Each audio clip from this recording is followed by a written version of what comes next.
Hey, how's it going everybody? Sonic Ryan 9 here, and today I'm doing something a little bit different.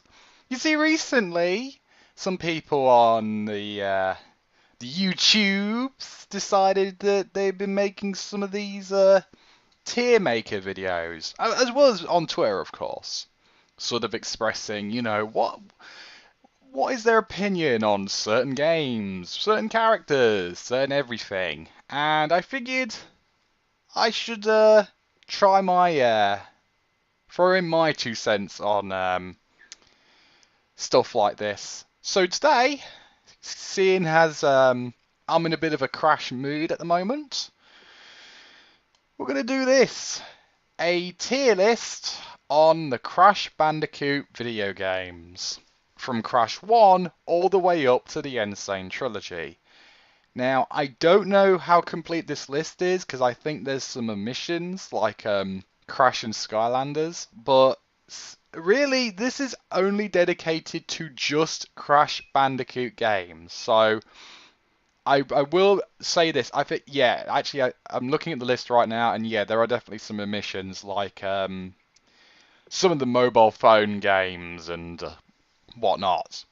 So yeah, there's some omissions in this list, but we're gonna go from left to right, and we'll see if you guys agree or disagree with my opinions on some of these games.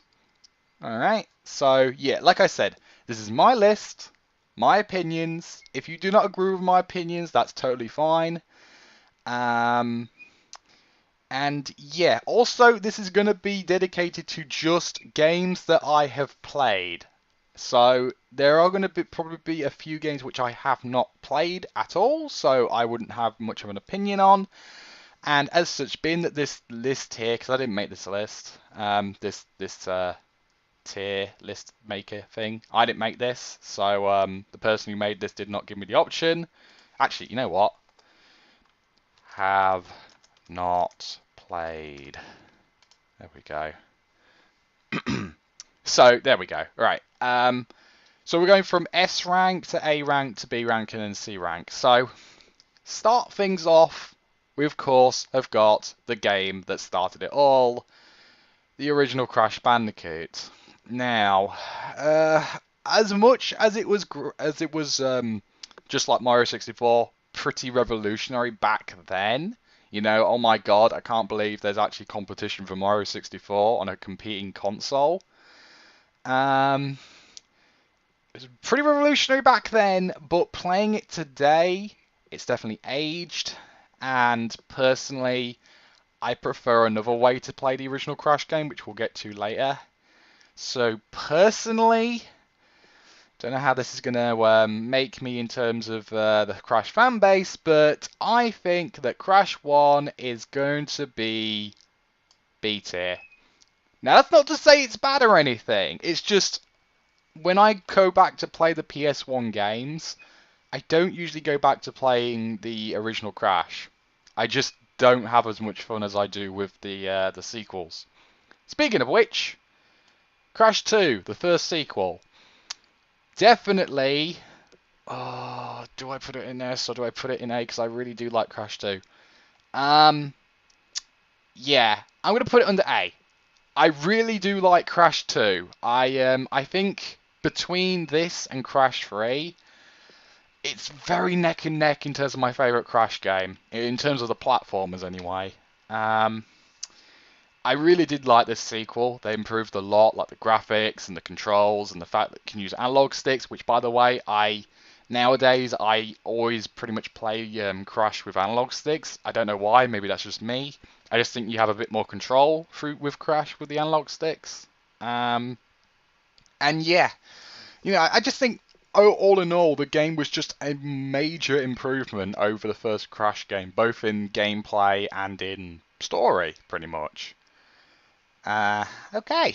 Now, Crash Bandicoot 3, Warped.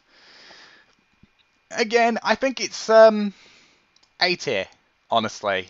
Between this and Crash 2, these are the games that I would always replay if I was in a bit of a platformer mood.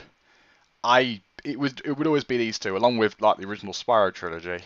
And again, I really do like Crash 3. I love the whole time travel mechanic where every level is based on a theme in the past. So you go to the medieval time, you go to the Arabian Nights, you go to Egypt, you know, you go to the future even, and the past.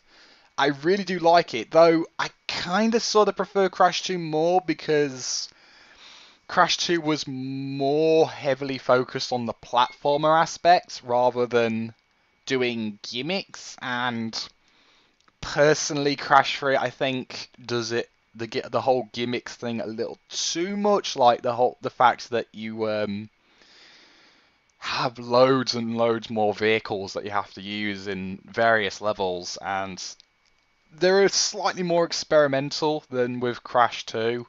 At least with Crash 2, it was more focused as a platformer rather than doing other ways to add varieties to the game. Again, I like Crash 3. I really do like Crash 3. Don't get me wrong. I just slightly prefer Crash 2 more than Crash 3. But that's just me. Okay, Crash Team Racing is going straight to the top. I adore Crash Team Racing. It was one of my first kart races I ever played. Yeah, someone who really likes kart races didn't play Mario Kart as their first kart racer. Yeah, if there was one racing game which I would always go back to when I was young, it would always be Crash Team Racing. That game was the first game that I instantly got good at. Like, legit, I was, out of all my friends, I would pretty much demolish, and just, I adore Crash Team Racing. I love the amount of characters, the amount of courses, the fact that each course was based on a past Crash Bandicoot level, completely edited to be like a racetrack. And I just really, really like the gameplay. It is so much fun. God, it was so much fun.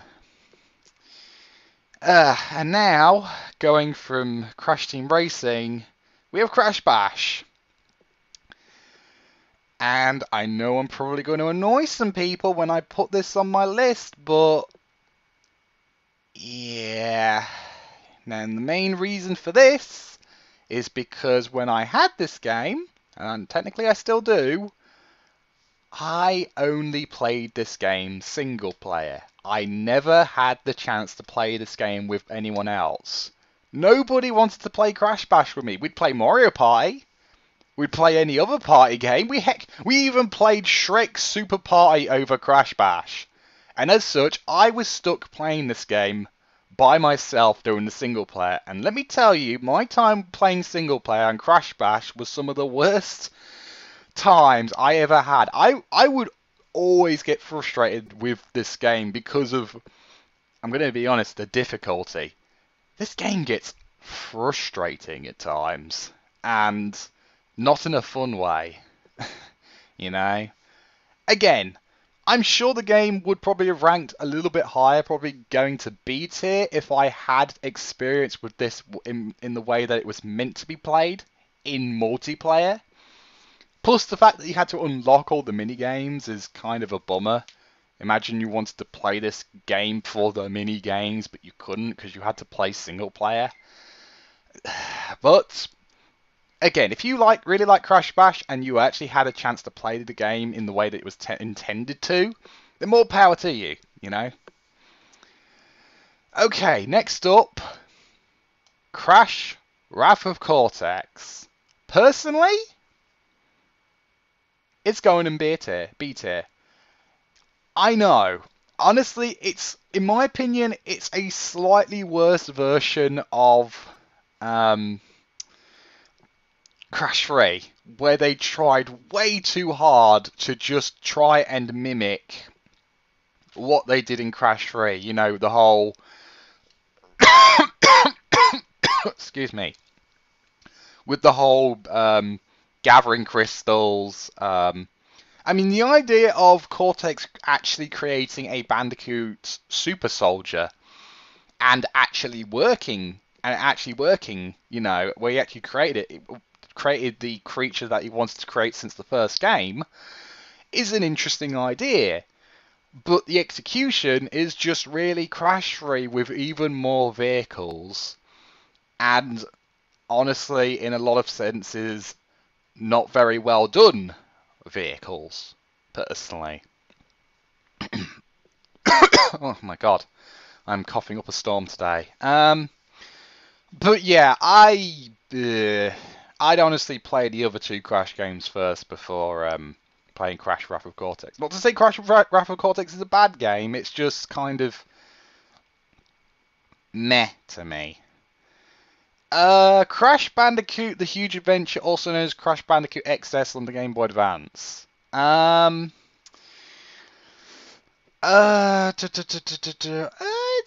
not a bad game. It's all right. For the first Crash Bandicoot handheld platformer, it's all right. I would say there. Oh my god, what is wrong with me today? Yeah, and honestly, with the sequel, I would say it's slightly better than the Game Boy Advance game. Honestly, the fact that they actually tried to create a sort of semi-unique story over the first game, where the first game it felt like, oh, it was just another Cortex plan. In the sequel, they actually tried to do something a little bit unique, where Cortex wasn't even the main villain. The main villain was Dr. Nefarious Tropy, who teamed up with a new villain created for the game called Entranced, along with actually making Fake Crash an actual villain and not just a joke character. That was another really cool thing about that game. Crash 2 Entranced, I think it was called. Anyway, oh boy, you get to go here, which I know is kind of an insult to this list, kind of the fact that seated. Okay, you know what? Just bad. All right. Good. Godlike. There we go. There we go. Now we can actually adjust it. So, yeah, this is now become the bad territory. All right. Honestly, just what can I say that hasn't already been said by many people? Crash Bandicoot Fusion is just why. I'm about to cough again. Why take something that's such a cool idea on paper, make Crash Bandicoot meet up with Spyro the Dragon? Where can it go wrong? How can it go wrong? Make it a minigame collection, and not a fun minigame collection.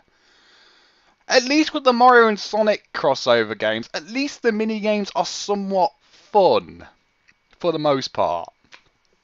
These minigames weren't fun.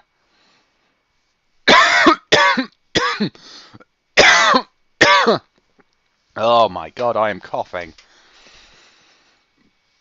Yeah, like, god, it was just bad, and it is such a waste of a cool idea of bringing Crash and Spyro together. Hopefully, maybe they can bring this idea back and actually make it good, but who knows. Anyway, Crash Nitro Kart. Yeah, I think I'm going to put it under the alright category, just about here. Let me just rearrange this. There we go. Yeah, honestly, I think it's for a semi-sequel to Crash Team Racing, I think Vicarious Visions actually did a pretty decent job at trying to capture the essence of Crash Team Racing in a slightly modern Crash Racing game. Is it great? Not really. Is the anti-grav stuff good? It's okay. Yeah, honestly, Crash Nitro Kart is it's just decent in my opinion. Not as good as CTR, obviously, but it's good. All right, I should say. Yes, isn't the all right?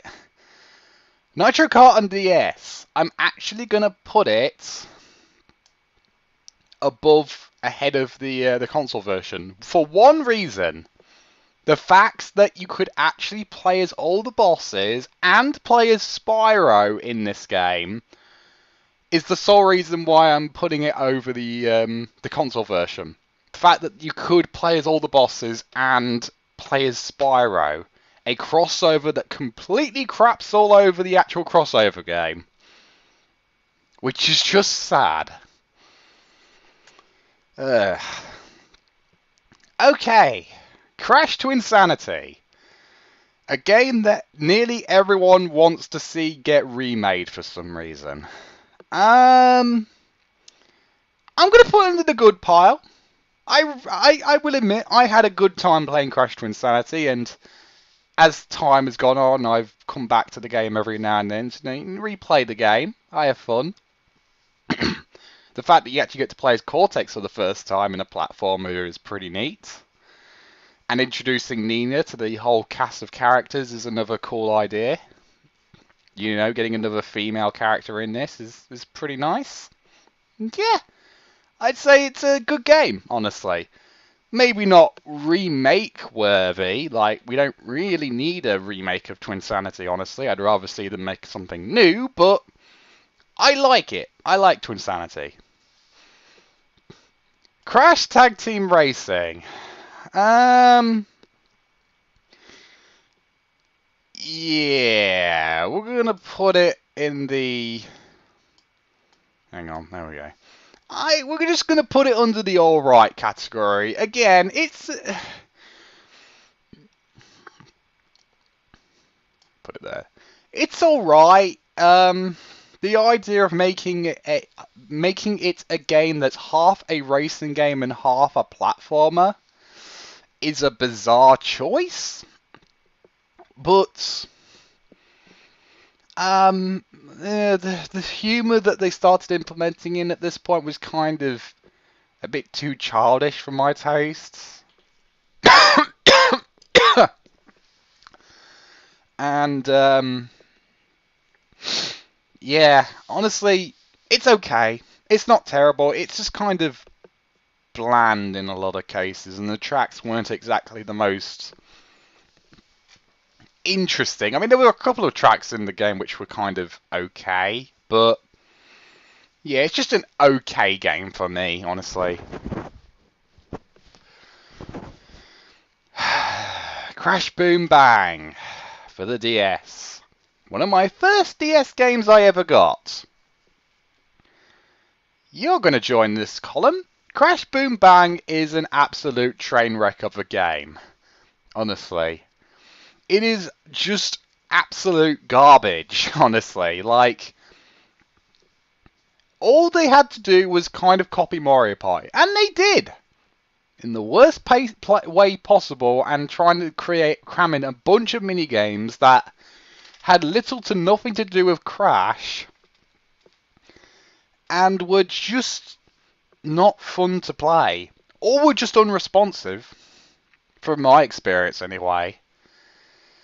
And it was just not fun to play, honestly. Even though it brought back some classic characters, like Torna, it was just not a fun time for me, honestly. Ugh. Alright. Crash of the Titans, the first of the redesigned Crash games. The Tattoo Crash. The console game. I know I'm going to get flamed by a bunch of Naughty Dog purists, but I'm going to put it in the alright category, because honestly, even though the game doesn't really feel like Crash Bandicoot, in my opinion, and it's kind of repetitive with its combat, I didn't hate the game when I first played it. I actually thought the game was okay. Not amazing, not great, not even good, just okay. Is it a Crash Bandicoot game? Not really.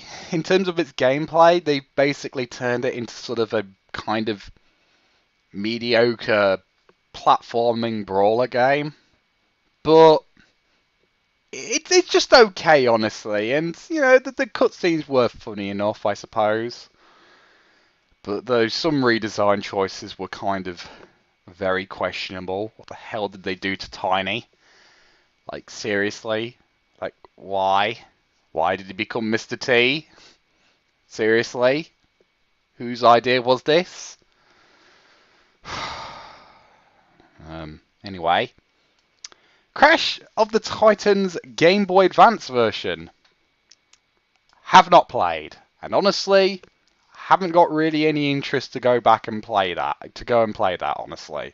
I have pretty much zero interest. I mean, if it's just a worse version of the console version, then I have no interest in playing it. Crash of the Titans DS. I actually did play this. And do you know what? I think it was actually pretty good, honestly. Not to insanity good, but pretty good nonetheless. It felt more like a Crash Bandicoot game than a brawler. Even though they were implementing in the whole Titans taking control of the actual mutants and Titans, but it combined that with the hallway design that made Crash Bandicoot what he is from the original games. And honestly, it actually played pretty decently. Not to mention, they actually brought Nina back in as a playable character in a unique gameplay section, which involved you turning cute animals into the monsters. And yeah, I actually had a fairly fun time playing it when I still had my original DS anyway. And yeah, it's pretty good, honestly, considering this is Titans we're talking about here. Mind over Mutant. It's honestly, in my opinion, it is slightly worse than Titans, honestly. Solely for the... I know I'm going to annoy someone on Twitter, but honestly, the backtracking in the game was just not fun for me. It just wasn't. The idea of you going to one area and then being told, okay, now you got to go all the way back without like an easy way to get back to where you started. That's just not fun to me, especially since the gameplay sections were so. It was trying to be open world, but also linear at the same time, and it just didn't work right to me. It didn't work for me. If you guys enjoyed Mind of a Mutant more than I did, more power to you, but me personally, the only thing that kept me playing was the cutscenes. The cutscenes, I gotta hand it to them. I liked how every cutscene was animated in a different fashion. Like, 1 minute you'll be watching a puppet show, the next you're watching like an old school grimy sort of horror style animation. And then next minute, you're watching South Park. Like, they obviously had a fun time actually making all the cutscenes. Like, I could tell. And yeah, that's what kept me going in terms of playing that, honestly. But as the rest of it, it's just okay. Not Titans. Mind of a Mutant DS. I know how bad it is, and as such, I'm putting it under have not played because I chose to completely avoid the game because based on what people have been saying about it. How it's clearly showed that they did not care for the game as they did for DS Titans anyway.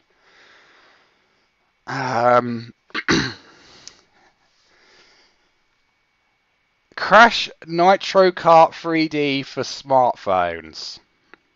Have not played. I tried to get the game when I first got my first iPhone, but at the time I wasn't exactly entrusted with money, and as such I kind of skipped out on it, and maybe it was a good thing because I hear sort of not very much good things about the game. Plus the fact that it used the Titans version of the characters kind of didn't help. So yeah. Crash Nitro Kart 2, also for smartphones.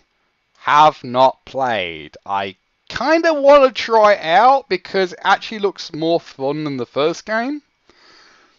Plus the fact that they changed the characters back to what they look like in the Twinsanity / Tag Team Racing era of games also kind of makes me want to try the game out because I don't know, it looked more like Crash Bandicoot to me than the first 3D Nitro Kart game for phones. And finally, Crash Bandicoot The Insane Trilogy, the most recent release, at least until Nitro Field comes out.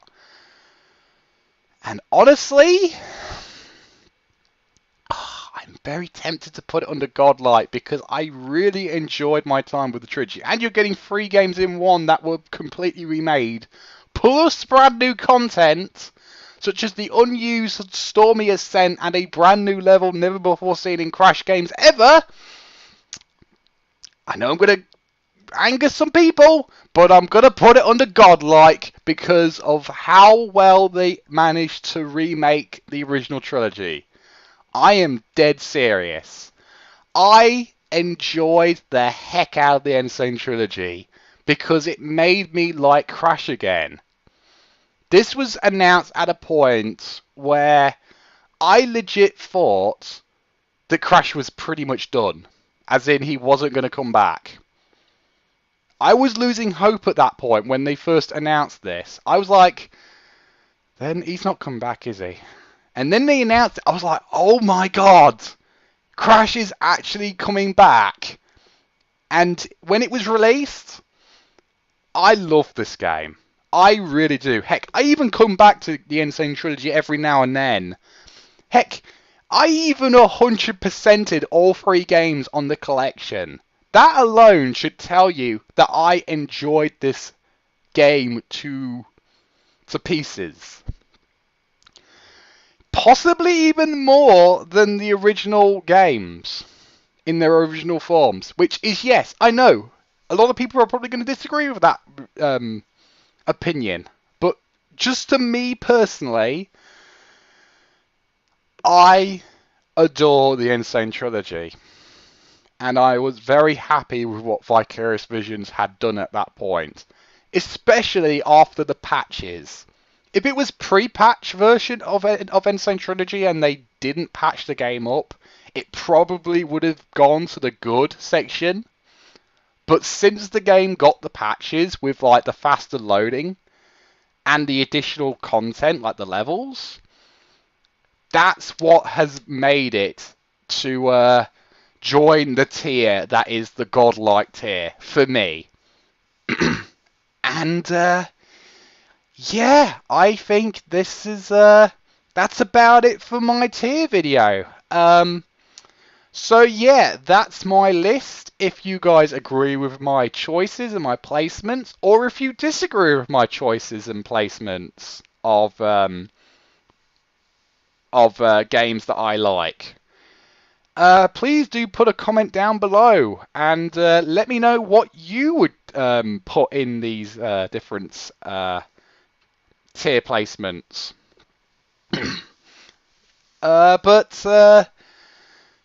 Yeah, that's about it. Alright, so if you enjoyed this video, please do leave a like, comment, subscribe, and I'll see you guys later. Goodbye!